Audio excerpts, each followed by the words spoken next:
മെയ്യഴകൻ 2024 റിലീസായിട്ടുണ്ടായിരുന്ന ഒരു സിനിമ തന്നെയായിരുന്നു മെയ്യഴകൻ എന്ന് പറയുന്നത്. കണ്ടവർക്ക് എല്ലാവർക്കും ഒരുപോലെ ഇഷ്ടപ്പെട്ടിട്ടുണ്ടായിരുന്ന സിനിമ തന്നെയായിരുന്നു. പക്ഷെ ഒരുപാട് പേർക്ക് ഇതിന്റെ കഥ മനസ്സിലാവാഞ്ഞിട്ടാണോ എന്താണെന്നറിയില്ല, തീരെ ഇഷ്ടപ്പെട്ടിട്ടില്ല എന്നും പറയുന്നുണ്ടായിരുന്നു. അപ്പോൾ ഇതിന്റെ കഥ എന്താണ് എന്നുള്ളത് ക്ലിയർ ആയിട്ട് നമുക്ക് നോക്കിയാലോ? എന്നാ വരൂ നമുക്ക് ഈ കഥ പറയാം. സ്നേഹം കൊണ്ട് എന്ത് വേണമെങ്കിലും മാറ്റാം എന്നുള്ള ഒരു കാര്യം തന്നെയാണ് ഈ സിനിമയിലൂടെ നമ്മൾ മനസ്സിലാക്കുന്നത്. ഈ സിനിമയുടെ കഥ ഒരു വൺ ലൈൻ ആയിട്ട് നോക്കുകയാണെന്നുണ്ടെങ്കിൽ, സ്വന്തക്കാരെയും നാട്ടുകാരെയും വിട്ട് മറ്റൊരു നാട്ടിലേക്ക് ചെറുപ്പകാലത്ത് തന്നെ പോയിട്ട് വർഷങ്ങൾക്ക് ശേഷം അതേ നാട്ടിലേക്ക് ഒരു താല്പര്യവുമില്ലാതെ വരുന്നതും, പക്ഷേ ആ ഒരു നാട്ടിലേക്ക് വന്നപ്പോൾ തന്നെ വളരെയധികം സ്നേഹത്തോടെ കാണുന്ന ഒരു വ്യക്തിയെ അയാൾ പരിചയപ്പെടുകയും ചെയ്തു. പക്ഷെ ആ ഒരു വ്യക്തി ആരാണ് എന്നുള്ളത് അരുൾമൊഴിക്ക് അറിയില്ല. അരുൾമൊഴി അത് കണ്ടെത്തി നടക്കുന്ന സിനിമയാണ് മെയ്യഴകൻ എന്ന് പറയുന്നത്. ഈ സിനിമ പേഴ്സണലി എനിക്ക് വളരെയധികം ഇഷ്ടപ്പെട്ടിട്ടുള്ള സിനിമ തന്നെയാണ്. ഈ സിനിമ എന്നെ ഇമോഷണലി ഭയങ്കരമായിട്ട് കണക്ട് ചെയ്തിട്ടും ഉള്ളതാണ്. 1996 നമ്മുടെ സിനിമ തുടങ്ങുന്നത്.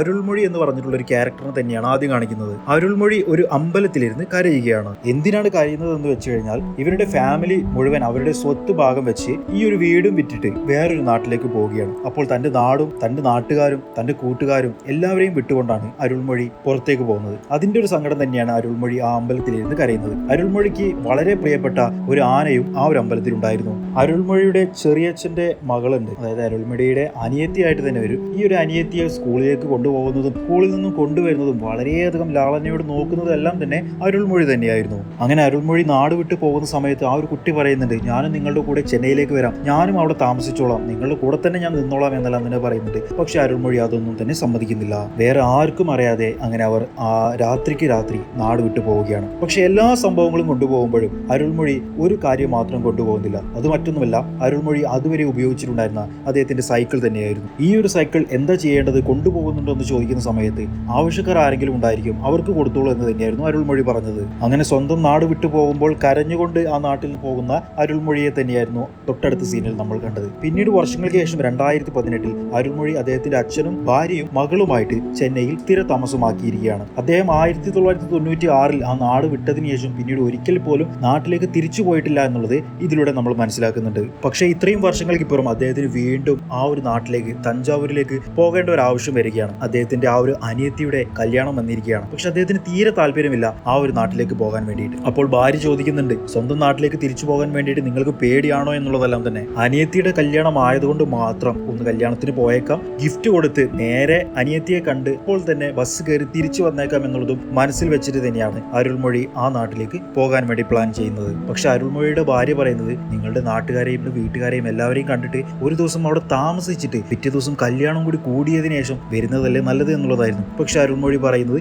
ഞാൻ ഗിഫ്റ്റ് കൊടുത്ത് നേരെ തന്നെ തിരിച്ചു വരും എന്നുള്ളതാണ്. പിന്നീട് അരുൾമൊഴി തഞ്ചാവൂരിലേക്ക് ട്രാവൽ ചെയ്യുന്നതും തഞ്ചാവൂരിലെത്തി അദ്ദേഹത്തിന്റെ പഴയ വീട് വിസിറ്റ് ചെയ്യുകയുണ്ടായി. അദ്ദേഹം വീണ്ടും ആ ഒരു അമ്പലത്തിലേക്ക് വരികയുണ്ടായി. അങ്ങനെ ആ ഒരു അമ്പലത്തിലെത്തി ഒരു ആനയെയും കാണുകയുണ്ടായി. അങ്ങനെ ആ ഒരു അമ്പലത്തിലെത്തി തന്റെ ഭാര്യയ്ക്ക് അരുൾമൊഴി ഫോൺ ചെയ്യുന്നുണ്ട്. എന്നിട്ട് പറയുന്നുണ്ട്, നമ്മളിപ്പോൾ താമസിക്കുന്ന ആ ഒരു വാടക വീട് ഓണർ വിൽക്കുന്നുണ്ട് എന്ന് പറയുന്നുണ്ട്, ആ ഒരു വീട് നമുക്ക് തന്നെ വാങ്ങിയാലോ എന്നുള്ളത് പറയുന്നതും ഭാര്യയ്ക്ക് വളരെയധികം സന്തോഷമാവുകയും ചെയ്തു. അങ്ങനെ കല്യാണത്തിന് വേണ്ടി അരുൾമൊഴി ബസ്സിലേക്ക് കയറി കല്യാണ മണ്ഡപത്തിലേക്ക് പോവുകയാണ്. അങ്ങനെ ബസ്സിലെത്തി ആ ഒരു സ്ഥലം അറിയാതിരുന്നിട്ടുണ്ടായിരുന്ന അരുൾമൊഴി ബസ്സിൽ കയറി കണ്ടക്ടറിനോട് സംസാരിക്കുന്ന സമയത്ത് കണ്ടക്ടർ അരുൾമൊഴിയുടെ അച്ഛൻ പഠിപ്പിച്ച സ്റ്റുഡന്റ് ആണ് എന്നുള്ളത് മനസ്സിലാവുകയും അങ്ങനെ കണ്ടക്ടർ കാര്യങ്ങളൊക്കെ പറഞ്ഞു കൊടുത്ത്, നിങ്ങൾ എന്തിനാണ് ഈ നാട്ടിൽ നിന്ന് പോയത് എന്നുള്ളതെല്ലാം തന്നെ കണ്ടക്ടർ തന്നെ ചോദിക്കുകയും ചെയ്തു. അങ്ങനെ കല്യാണ മണ്ഡപത്തിലെത്തി ഏറ്റവും പുറകിലെ സീറ്റിലിരുന്ന് കല്യാണം കണ്ടുകൊണ്ടിരിക്കുന്ന അരുൾമൊഴിയുടെ അടുത്തേക്ക് ഒരു സ്ത്രീ വന്നിരിക്കുകയുണ്ടായി. അങ്ങനെ വന്നിട്ടുണ്ടായിരുന്നത് അരുൾമൊഴിയുടെ മാമന്റെ മോളായിരുന്നു. മാമന്റെ മോളോട് നല്ല രീതിയിൽ സംസാരിക്കുകയും മാമന്റെ മോളുടെ ലൈഫ് അത്ര നല്ലതായിട്ടല്ല ഇപ്പോൾ പോകുന്നത്, ഹസ്ബൻഡ്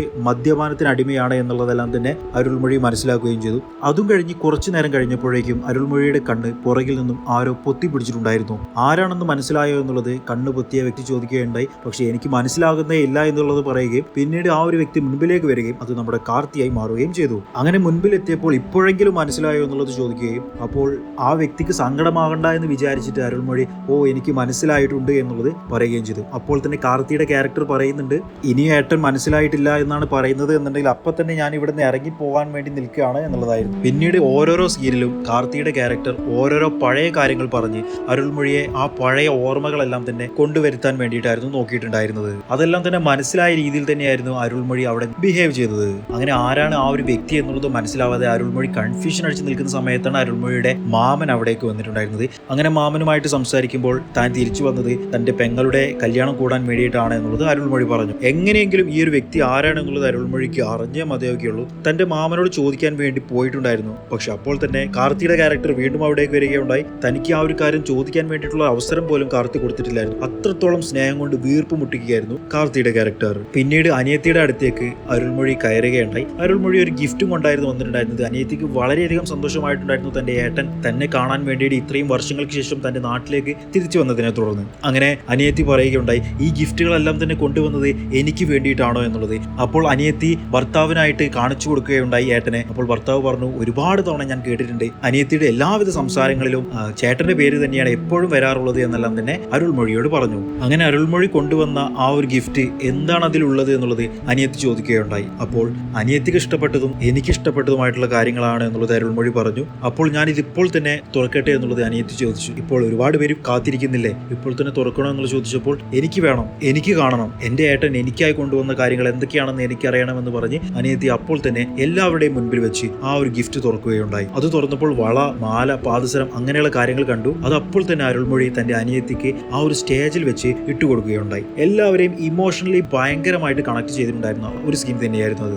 ഏട്ടൻ എങ്ങോട്ടും പോകരുത്, ഏട്ടൻ ഇവിടെ തന്നെ വേണം, എന്റെ കൂടെ തന്നെ വേണം, ഏട്ടൻ ഒറ്റയ്ക്ക് പോയി ഭക്ഷണം കഴിക്കരുത്, എനിക്കും കൂടി ഏട്ടന്റെ കൂടെ ഭക്ഷണം കഴിക്കണം എന്നുള്ളതെല്ലാം തന്നെ പറഞ്ഞ് അത്രത്തോളം ഏട്ടനോട് സ്നേഹമുള്ള ഒരു അനിയത്തിയെ തന്നെയായിരുന്നു ആ സീനിൽ നമ്മൾ കണ്ടത്. എന്നിട്ട് അരുൾമൊഴിയും കാർത്തിയുടെ ആ ഒരു ക്യാരക്ടറും കൂടി ഭക്ഷണം കഴിക്കാൻ വേണ്ടി പോവുകയുണ്ടായി. ആ പോയ സമയത്ത് ഏട്ടന്റെ നമ്പർ ഒന്ന് താ എന്നുള്ളത് കാർത്തിയുടെ ക്യാരക്ടർ പറയുകയുണ്ടായി. അങ്ങനെ അരുൾമൊഴി തന്റെ നമ്പർ പറഞ്ഞു കൊടുത്തു.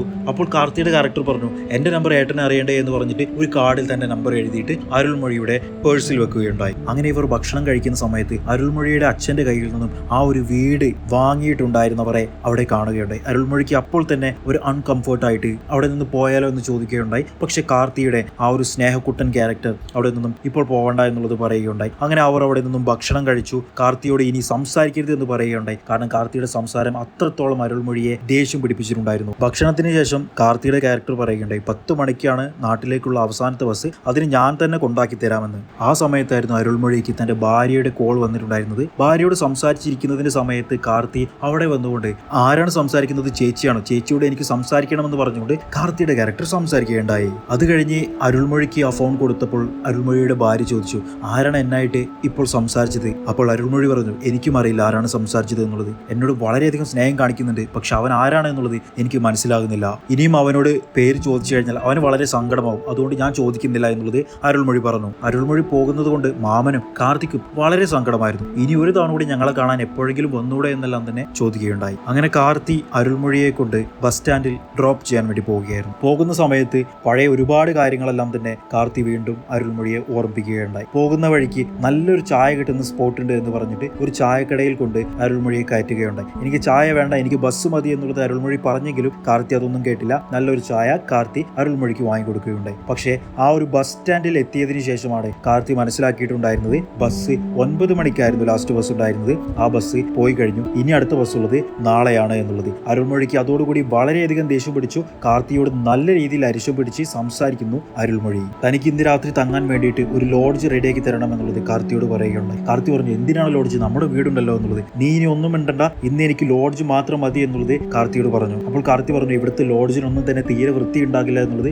അരുൾമൊഴി പറഞ്ഞു, എനിക്കൊരു കുഴപ്പമില്ല, ഏത് വൃത്തിയാണെന്നുണ്ടെങ്കിലും ഞാൻ അതിലേക്ക് കയറാമെന്നുള്ളത്. അങ്ങനെ കാർത്തി അരുൾമൊഴിയെയും കൊണ്ട് 2-3 ലോഡ്ജുകളുടെ അടുത്തേക്ക് പോവുകയുണ്ടായി. എന്നാൽ ആ ലോഡ്ജിൽ ഒന്നും തന്നെ വൃത്തിയില്ലാത്തതിനെ തുടർന്ന് അരുൾമൊഴി കാർത്തിയുടെ കൂടെ അദ്ദേഹത്തിന്റെ വീട്ടിലേക്ക് പോയി. അങ്ങനെ കാർത്തിയുടെ വീട്ടിലേക്ക് എത്തിയപ്പോൾ കാർത്തിയുടെ ഭാര്യ തന്നെയായിരുന്നു ആദ്യം വെൽക്കം ചെയ്യാൻ വന്നിട്ടുണ്ടായിരുന്നത്. വന്ന സമയത്ത് അരുൾമൊഴിയെ കുറിച്ച് ഒരുപാട് കാര്യങ്ങൾ എന്റെ ഏട്ടൻ പറഞ്ഞിട്ടുണ്ട് എന്നുള്ളതെല്ലാം തന്നെ ഭാര്യ പറയുകയുണ്ടായി. അരുൾമൊഴിയെ കുറിച്ച് ഒരുപാട് കാര്യങ്ങൾ എന്റെ ഭർത്താവ് പറഞ്ഞിട്ടുണ്ട് എന്നുള്ളത് ആ ഒരു ഭാര്യ പറയുകയുണ്ടായി. നിങ്ങൾ ഇന്ന് വന്നതുകൊണ്ട് തന്നെ ഇനി ഈ വർഷം മുഴുവൻ പറയാൻ വേണ്ടിയിട്ട് ഒരുപാട് കാര്യങ്ങൾ ഏട്ടന് കിട്ടിയിട്ടുണ്ടായിരിക്കും എന്നുള്ളതും കൂടി ഭാര്യ പറഞ്ഞു. അങ്ങനെ അരുൾമൊഴി കുളിക്കാൻ പോയ സമയത്ത് കാർത്തി ബാത്റൂമിന്റെ പുറകിൽ നിന്നുകൊണ്ട് ചോദിക്കുകയുണ്ടായി, ഏട്ടാ ബിയർ അടിക്കുമോ എന്നുള്ളത്. അപ്പോൾ അരുൾമൊഴി പറഞ്ഞു, അതൊന്നും ഇപ്പോൾ വേണ്ട, നിങ്ങൾ അടിക്കോ ഇല്ലയോ എന്നുള്ളത് മാത്രം പറയൂ എന്നുള്ളത് കാർത്തി ചോദിച്ചപ്പോൾ അങ്ങനെ ആ കുളിയെല്ലാം തന്നെ കഴിഞ്ഞ് വീടിന്റെ പുറകിലേക്ക് പോയി അവർ അവിടെ നിന്നും മദ്യപിക്കുകയുണ്ടായി. അങ്ങനെ അവർ ബിയർ അടിച്ച് സംസാരിച്ചുകൊണ്ടിരിക്കുന്നതിന്റെ ഇടയിൽ തന്റെ ഈ വീട് നഷ്ടപ്പെടാൻ വേണ്ടി പോയതിനെ കുറിച്ചും അത് എങ്ങനെയാണ് താൻ തിരിച്ചെടുത്തത് എന്നെല്ലാം തന്നെ തന്റെ കഷ്ടപ്പാട് നിറഞ്ഞ കഥ കാർത്തി അരുൾമൊഴിയോട് പറഞ്ഞു. അങ്ങനെ വീടിന്റെ പുറകിൽ നിന്ന് പെട്ടെന്ന് ശബ്ദം കേട്ടപ്പോൾ രണ്ടുപേരും കൂടി വീടിന്റെ പുറകിലേക്ക് പോയി നോക്കിയപ്പോൾ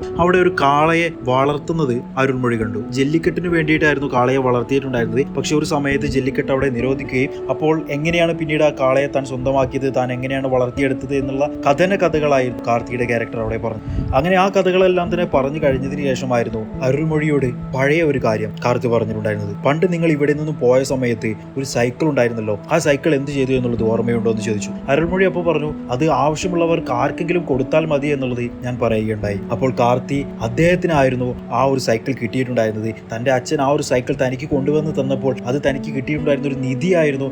ആദ്യമായിട്ടാണ് താൻ സൈക്കിൾ അങ്ങനെ ഓടിക്കുന്നത് എന്നെല്ലാം തന്നെയുള്ള കഥകളെല്ലാം തന്നെ പറയുകയുണ്ടായി. കാർത്തിയുടെ അച്ഛൻ അവരെ നോക്കിയത് മുഴുവൻ ആ ഒരു സൈക്കിൾ കൊണ്ടായിരുന്നു. താൻ സ്കൂളിലേക്ക് പോയിട്ടുണ്ടായിരുന്നത് ആ ഒരു സൈക്കിൾ കൊണ്ടായിരുന്നു. താൻ ആദ്യമായിട്ട് സൈക്കിൾ പഠിച്ചിട്ടുണ്ടായിരുന്നത് ആ ഒരു സൈക്കിളായിരുന്നു. അതിലായിരുന്നു താൻ ആദ്യമായിട്ട് വീണിട്ടുണ്ടായിരുന്നത്. അങ്ങനെയുള്ള എല്ലാ കഥകളും കാർത്തി അവിടെ നിന്ന് പറഞ്ഞു. അങ്ങനെ ആ ഒരു സൈക്കിൾ ഇപ്പോൾ തന്റെ കയ്യിൽ തന്നെ ഉണ്ട് എന്നുള്ളത് കാർത്തി പറഞ്ഞു. എന്നിട്ട് ആ സൈക്കിൾ കാണിച്ചു കൊടുക്കുകയുണ്ടായി. പണ്ട് എങ്ങനെയായിരുന്നു താൻ ആ സൈക്കിൾ കൊടുത്തിട്ടുണ്ടായിരുന്നത് അതുപോലെ തന്നെയാണ് ആ സൈക്കിൾ എന്നുള്ളത് അരുൾമൊഴിക്ക് മനസ്സിലാവുകയാണ്. അതിൽ താൻ ഒട്ടിച്ചിട്ടുണ്ടായിരുന്ന സ്റ്റിക്കർ വരെ ഇപ്പോഴും അതുപോലെ തന്നെ ഉണ്ട് എന്നുള്ളത് അരുൾമൊഴി കണ്ടു ഞെട്ടുകയുണ്ടായി. അങ്ങനെ അവർ കുടിച്ചുകൊണ്ടിരുന്ന ബിയർ തീർന്നു. അപ്പോൾ കാർത്തി ചോദിച്ചു, ഇനിയും ബിയർ വരുത്താം, അത് ഇവിടെ നിന്ന് കഴിക്കണോ അതോ അണക്കെട്ടിൽ പോയി കഴിക്കണോ എന്നുള്ളത്. അപ്പോൾ അണക്കെട്ടിലേക്ക് എത്തിക്കാൻ കഴിയുമെന്ന് ചോദിച്ചപ്പോൾ അതെല്ലാം നമ്മൾ എത്തിക്കാമെന്നുള്ളത് കാർത്തി പറഞ്ഞ് ഇവർ രണ്ടുപേരും കൂടി അണക്കെട്ടിന്റെ ഭാഗത്തേക്ക് പോവുകയുണ്ടായി. പക്ഷെ അവർ പോയിട്ടുണ്ടായിരുന്നത് അരുൾമൊഴിയുടെ പഴയ ആ സൈക്കിളിലായിരുന്നു. ആ സൈക്കിൾ ഇപ്പോഴും ഗുഡ് കണ്ടീഷനാണ്. അതുകൊണ്ട് അരുൾമൊഴി തന്നെയായിരുന്നു ആ ഒരു സൈക്കിൾ ഓടിച്ചു പോയിട്ടുണ്ടായിരുന്നത്. കാർത്തി പുറകിലിരിക്കുകയുണ്ടായി. അങ്ങനെ അവർ അണക്കെട്ടിലിരുന്ന് ബിയർ അടിച്ചുകൊണ്ടിരിക്കുന്ന സമയത്ത് കാർത്തി വീണ്ടും അദ്ദേഹത്തിന്റെ കഥകൾ പറയാൻ തുടങ്ങി. താൻ പുതിയ വീട്ടിലേക്ക് വന്നതിന് ശേഷമാണ് തന്റെ കരിയർ തന്നെ ഈ ഒരു ലെവലിലേക്ക് മാറിയത്. താൻ രക്ഷപ്പെട്ടതെല്ലാം തന്നെ ഈ വീട്ടിലേക്ക് വന്നതിന് ശേഷമാണ്. തന്റെ ഭാര്യ ഇപ്പോൾ പ്രഗ്നന്റ് ആണ് എന്നുള്ളതും കാർത്തി പറഞ്ഞു. ഇത് ആദ്യമേ തന്നെ പറയണ്ടേ, അങ്ങനെയാണെന്നുണ്ടെങ്കിൽ ഭാര്യയോട് എനിക്കൊരു കൺഗ്രാറ്റുലേഷൻസ് പറയാമായിരുന്നല്ലോ എന്നുള്ളത് അരുൾമൊഴി പറഞ്ഞു. അങ്ങനെ തന്റെ കുഞ്ഞിനിടാൻ വെച്ചിരുന്ന പേരെന്താണെന്ന് ഗസ് ചെയ്യാൻ വേണ്ടിയിട്ട് അരുൾമൊഴിയോട് കാർത്തി പറഞ്ഞു. ആണായാലും പെണ്ണായാലും ഒരേ പേര് തന്നെയായിരിക്കും താൻ കൊടുക്കുക എന്നുള്ളത് കാർത്തി പറഞ്ഞു. അപ്പോൾ അരുൾമൊഴി നിർദ്ദേശിച്ചിട്ടുണ്ടായിരുന്ന പേര് തങ്കം എന്നായിരുന്നു. എന്നാൽ അതൊന്നും തന്നെയല്ല ഇടാൻ വേണ്ടി പോകുന്നത്. അരുൾമൊഴി എന്ന് പറഞ്ഞിട്ടുള്ള പേരാണ് തനിക്ക് ഒരു മകൻ പിറന്നാലും മകൾ പിറന്നാലും ഇടാൻ വേണ്ടി പോകുന്നത് എന്നുള്ളത് കാർത്തി പറഞ്ഞു. അപ്പോഴാണ് തനിക്ക് ഒന്നുമല്ലാതിരുന്നിട്ടുണ്ടായിരുന്ന, തനിക്ക് അറിയ പോലും ഇല്ലാത്ത ഈ ഒരു മനുഷ്യൻ, ഈ ഒരു വ്യക്തി, ഈ ഒരു അനിയൻ തന്നെ എത്രത്തോളം ഇഷ്ടപ്പെടുന്നുണ്ട് എന്നുള്ളതും തന്നെ വല്ലാതെ സ്നേഹിക്കുന്നുണ്ട് എന്നുള്ളതും തനിക്ക് ഇത്രത്തോളം വില തരുന്നുണ്ട് എന്നുള്ളതും അരുൾമൊഴി മനസ്സിലാക്കിയത്. അങ്ങനെ അവർ വീണ്ടും മറ്റൊരു സ്ഥലത്തേക്ക് പോയിരിക്കുകയും അവിടെ നിന്നും ഒരു അമ്പലത്തിന്റെ ഒരു സ്റ്റോറി പറയുകയും ചെയ്തു. ആ ഒരു കഥയിൽ കാർത്തിയോട് ഒരു ബന്ധവുമില്ലാത്ത ഒരു വ്യക്തി മരിച്ചു പോകുന്നുണ്ട്. ആ മരണപ്പെട്ടു പോയിട്ടുള്ള ആൾക്ക് വേണ്ടിയിട്ട് സങ്കടപ്പെടുന്ന കാർത്തിയെ കണ്ടിട്ട് തനിക്ക് ഒരിക്കലും അറിയാത്ത ഒരു വ്യക്തിക്ക് വേണ്ടിയിട്ട് ഇത്രത്തോളം സങ്കടപ്പെടുന്ന ഇവൻ ആരാണ് എന്നുള്ളത് എനിക്കറിയില്ലല്ലോ എന്നുള്ളത് അരുൾമൊഴി ചിന്തിച്ച് അദ്ദേഹം കരയുന്നുണ്ട്. അങ്ങനെ രണ്ടുപേരും കൂടി കാർത്തിയുടെ വീട്ടിലേക്ക് പോവുകയാണ്. കാർത്തിയുടെ വീട്ടിലേക്ക് എത്തിയപ്പോൾ തന്നെ രണ്ടുപേരും നന്നായിട്ട് ടയേർഡ് ആയിട്ടുണ്ട്. കാർത്തിക്ക് വളരെയധികം ഉറക്കം വന്നിട്ടുണ്ട്. കാർത്തി അങ്ങനെ അരുൾമൊഴിയുടെ അടുത്ത് തന്നെ വന്ന് കിടക്കുന്നുണ്ട്.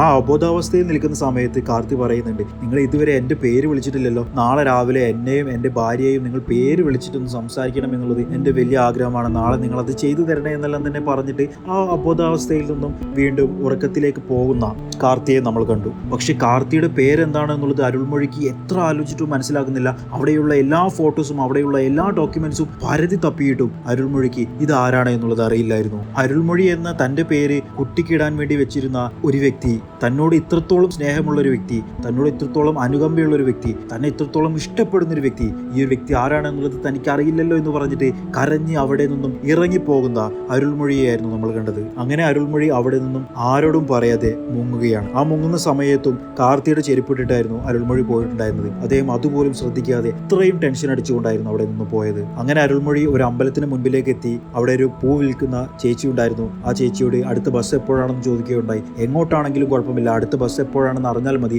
ആ ബസ്സിൽ താൻ പോയിക്കോളാം എന്നെല്ലാം തന്നെ പറഞ്ഞു. അമ്പലത്തിൽ കയറിയിട്ട് പോയിക്കോളൂ എന്നുള്ളത് ആ പൂക്കാരി പറഞ്ഞപ്പോൾ ഇല്ല, അമ്പലത്തിലേക്ക് ഞാൻ കയറുന്നില്ല എന്ന് പറയുകയും എന്നിട്ട് അമ്പലത്തിൽ അർച്ചന ചെയ്യാൻ വേണ്ടിയിട്ട് ആ പൂക്കാരിക്ക് പണം കൊടുക്കുകയും ചെയ്തു അരുൾമൊഴി. അപ്പോൾ ആരുടെ പേരിൽ അർച്ചന ചെയ്യണമെന്ന് ചോദിച്ചപ്പോൾ ദൈവത്തിന്റെ പേരിൽ ചെയ്തോളൂ എന്നുള്ളായിരുന്നു അരുൾമൊഴി പറഞ്ഞത്. അങ്ങനെ അരുൾമൊഴി ചെന്നൈയിലേക്ക് തിരിച്ചെത്തി തന്റെ ഭാര്യയോട് ഈ കാര്യങ്ങളെല്ലാം തന്നെ പറഞ്ഞു. ആരാണ് അത് എന്നുള്ളത് തനിക്ക് ഇപ്പോഴും അറിയില്ല എന്നുള്ളത് പറഞ്ഞ് സങ്കടപ്പെട്ടു. അങ്ങനെ അരുൾമൊഴി ആദ്യം ഭാര്യയോട് പറഞ്ഞതുപോലെ തന്നെ അവരുടെ ആ ഒരു വാടക വീട് സ്വന്തമായിട്ട് വാങ്ങാൻ വേണ്ടിയിട്ടുള്ള പണം അറേഞ്ച് ചെയ്യുന്ന കാര്യങ്ങളിലായിരുന്നു ഉണ്ടായിരുന്നത്. അങ്ങനെ എങ്ങനെയൊക്കെയോ വിളിച്ച് അരുൾമൊഴിക്ക് ആ പണം റെഡി ആവുകയുണ്ടായി. അതിനുശേഷം ഭാര്യയുടെ അടുത്ത് ചെന്ന് അരുൾമൊഴി സംസാരിക്കുമ്പോൾ കാർത്തിയെ കുറിച്ച് പറയുന്നുണ്ട്. കാർത്തിയോട് എങ്ങനെ തനിക്ക് സംസാരിക്കണം എന്നുള്ളത് അറിയില്ല, എങ്ങനെ സോറി പറയണം എന്നുള്ളത് അറിയില്ല. കാർത്തിയെ ഇഷ്ടമല്ലാതിരുന്നിട്ട് കാർത്തി നമ്പർ ചോദിച്ച സമയത്ത് തന്റെ നമ്പർ തെറ്റിച്ചാണ് താൻ പറഞ്ഞു കൊടുത്തത് എന്നുള്ളതും അരുൾമൊഴി പറയുകയുണ്ടായി. പക്ഷെ പിന്നീട് അരുൾമൊഴിയുടെ പേഴ്സിൽ നിന്നും ഒരു നമ്പർ കിട്ടുകയുണ്ടായി അരുൾമൊഴിയുടെ മകൾക്ക്.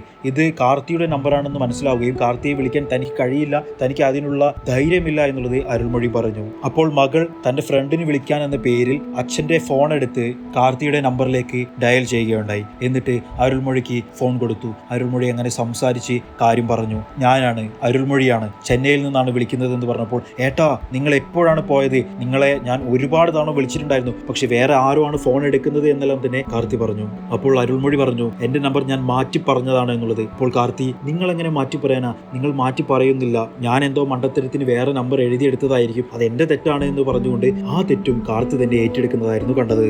അങ്ങനെ അരുൾമൊഴി ആ കാര്യം പറഞ്ഞു, ഞാനാണ് ആ നമ്പർ തെറ്റിച്ചു കൊടുത്തത്. നിന്നെ എനിക്ക് തീരെ വിശ്വാസമില്ലായിരുന്നു. വിശ്വാസമില്ലാത്ത അറിയാത്ത ഒരാൾക്ക് എന്റെ നമ്പർ ഞാൻ എങ്ങനെയാണ് കൊടുക്കുന്നത്? അതുകൊണ്ട് ഞാൻ നമ്പർ തെറ്റിച്ചു പറഞ്ഞതാണ്. പക്ഷേ എന്റെ പേര് നിന്റെ കുട്ടിക്കിടുന്ന, നിന്റെ വീട്ടിൽ എന്നെ താമസിപ്പിക്കുന്ന, എന്നോട് ഇത്രത്തോളം സ്നേഹത്തിൽ പെരുമാറുന്ന നിന്നോട് എനിക്ക് സോറി പറയണം, നീ എനിക്ക് പുറത്തു താടാ എന്നുള്ളത് അരുൾമൊഴി പറഞ്ഞു. ഇപ്പോഴും എനിക്ക് നിന്റെ പേരറിയില്ല, പക്ഷേ നീ എനിക്ക് എന്തെല്ലാമോ ആണ് എന്നുള്ളത് മാത്രം എനിക്കറിയാം എന്നുള്ളത് അരുൾമൊഴി പറഞ്ഞു. നീ എനിക്ക് ക്ഷമിച്ചു തരില്ലേ എന്നുള്ളത് അരുൾമൊഴി ചോദിച്ചപ്പോൾ കാർത്തി തിരിച്ചൊരു ക്ഷമാപണമായിരുന്നു നടത്തിയിട്ടുണ്ടായിരുന്നത്. 10 മണിക്കല്ല ചെന്നൈയിലേക്കുള്ള ബസ് 9 മണിക്കാണ് എന്നുള്ളത് തനിക്ക് അറിയാമായിരുന്നു എന്നുള്ളതും ഏട്ടൻ ഇവിടെ ഒരു ദിവസമെങ്കിൽ ഒരു ദിവസം തന്റെ കൂടെ താമസിക്കണം എന്നുള്ള തന്റെ ആഗ്രഹം കൊണ്ടാണ് താൻ 9 മണി എന്നുള്ളത് 10 മണിയാക്കി പറഞ്ഞത് എന്നുള്ളതും കാർത്തി പറഞ്ഞു. അങ്ങനെ രണ്ടുപേരും അവിടെ നിന്നും ക്ഷമിക്കുകയുണ്ടായി. എന്നിട്ട് അരുൾമൊഴി പറഞ്ഞു, ഇനിയെങ്കിലും നിന്റെ പേര് പറയുമോ എന്നുള്ളത്. അങ്ങനെ കാർത്തി പഴയ എല്ലാ കാര്യങ്ങളും പറഞ്ഞു, ഇവരുടെ ചരിത്രവും പറഞ്ഞു. പണ്ട് വെക്കേഷന് കാർത്തി വന്നിട്ടുണ്ടായിരുന്നത് അരുൾമൊഴിയുടെ അടുത്തേക്കായിരുന്നു. അന്ന് അരുൾമൊഴിയും ഒരുപാട് കുട്ടികളും ഉണ്ടായിരുന്നു. ഒരു കുട്ടി പട്ടാളം തന്നെ ഉണ്ടായിരുന്നു. കുട്ടികളെ എല്ലാവരെയും നോക്കിയിട്ടുണ്ടായിരുന്നത് അരുൾമൊഴി തന്നെയായിരുന്നു. പക്ഷെ തന്നോട് അരുൾമൊഴിക്ക് വളരെയധികം സ്നേഹമുണ്ടായിരുന്നു, വാത്സല്യമുണ്ടായിരുന്നു എന്നുള്ളത് കാർത്തി ഓർമ്മിച്ചെടുത്ത് പറയുകയുണ്ടായി. തന്നെയും കൊണ്ട് പാടത്തേക്ക് പോകുന്നതും തന്നെയും കൊണ്ട് സൈക്കിളിലിരുത്തി പോകുന്നതും എല്ലാമുള്ള കാര്യങ്ങളെല്ലാം തന്നെ കാർത്തി ഓർമ്മിച്ചെടുത്ത് പറഞ്ഞു. പക്ഷെ അരുൾമൊഴിക്ക് ഈ കാര്യങ്ങളൊന്നും തന്നെ ഓർമ്മയിൽ വന്നിട്ടില്ലായിരുന്നു. എന്നിട്ട് അവസാനം കാർത്തി ഒരു കാര്യം കൂടി പറയുകയുണ്ടായി. ഇവർ കടയിലേക്ക് പോകുന്ന സമയത്ത് ഓരോരോ കുട്ടികൾക്കും ഓരോരോ പേര് അരുൾമൊഴി വെക്കാറുണ്ടായിരുന്നു. ഈ പേര് വെച്ചിട്ടായിരുന്നു എല്ലാവരെയും തിരിച്ചറിഞ്ഞിട്ടുണ്ടായിരുന്നത്. അങ്ങനെ ഓരോരുത്തരുടെ പേരുകളായി പറഞ്ഞപ്പോൾ അരുൾമൊഴിക്ക് പഴയ ഓർമ്മകളെല്ലാം തന്നെ തിരിച്ചു കിട്ടി തുടങ്ങിയിട്ടുണ്ടായിരുന്നു. അങ്ങനെ ഏറ്റവും അവസാനം മുട്ടക്കോസ് എന്ന് പറഞ്ഞിട്ടുണ്ടായിരുന്ന വ്യക്തി ആരാണ് എന്നുള്ളത് അരുൾമൊഴിക്ക് ഓർമ്മ വരികയുണ്ടായി. അവന്റെ പേര് അരുൾമൊഴി പറയുകയുണ്ടായി. അപ്പോൾ കാർത്തി പറഞ്ഞു, മുട്ടക്കോസിനെ ഓർമ്മയുണ്ട്, പക്ഷെ മുട്ടക്കോസിന്റെ ഏട്ടനായിട്ടുള്ള ഉരുളക്കിഴങ്ങിനെ നിങ്ങൾക്ക് ഓർമ്മയില്ലേ എന്ന് ചോദിച്ചു. അപ്പോൾ ഉരുളക്കിഴങ്ങാണോ നീ? എന്റെ പൊട്ടറ്റോ, നീ ആയിരുന്നു ഇത് എന്നുള്ളത് ചോദിച്ച് അരുൾമൊഴി അവിടെ നിന്നും സന്തോഷം കൊണ്ട് ആർമാദിക്കുന്നതായിരുന്നു നമ്മൾ കണ്ടത്. അതായത് അരുൾമൊഴിക്ക് കാർത്തി ആരാണ് എന്നുള്ളത് മനസ്സിലാവുകയുണ്ടായി. അപ്പോൾ എന്റെ അച്ഛനും അമ്മയും ഇട്ട പേര്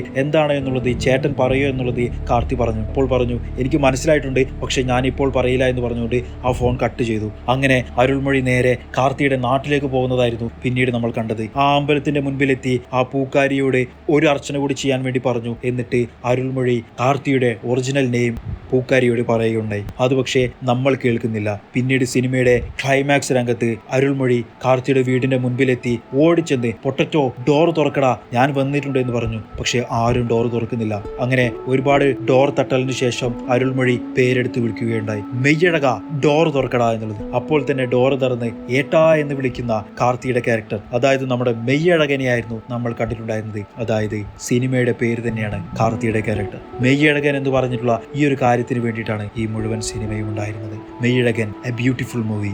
കാർത്തി വരുന്ന ആ ഒരു സീനിൽ തന്നെ സിനിമ അവസാനിക്കുകയായിരുന്നു. വളരെയധികം ഇമോഷണലി കണക്ട് ആവുന്ന ഒരു സിനിമ തന്നെയായിരുന്നു മെയ്യഴകൻ. ഈ ഒരു സംസാരം നിങ്ങൾക്ക് കേൾക്കുമ്പോൾ നിങ്ങൾക്ക് അത്രത്തോളം ഇമോഷണലി കണക്ട് ആവുന്നില്ല എന്നുണ്ടെങ്കിലും സിനിമ കാണുമ്പോൾ നിങ്ങൾക്ക് ഇതിനേക്കാൾ കണക്ട് ആകും എന്നുള്ള കാര്യം എനിക്ക് 100% ഉറപ്പാണ്. ഇതുവരെ സിനിമ കാണാത്തവരുണ്ടെങ്കിൽ ദയവായി കണ്ടു നോക്കുക. വളരെ കിഡിലൻ മൂവി തന്നെയാണ്. ഇനി അടുത്ത ആഴ്ച വേറെ ഏതെങ്കിലും ഒരു സിനിമയുടെ എക്സ്പ്ലനേഷനുമായിട്ട് ഞാൻ വരാം. അതുവരേക്കും ബൈ ഗൈസ്.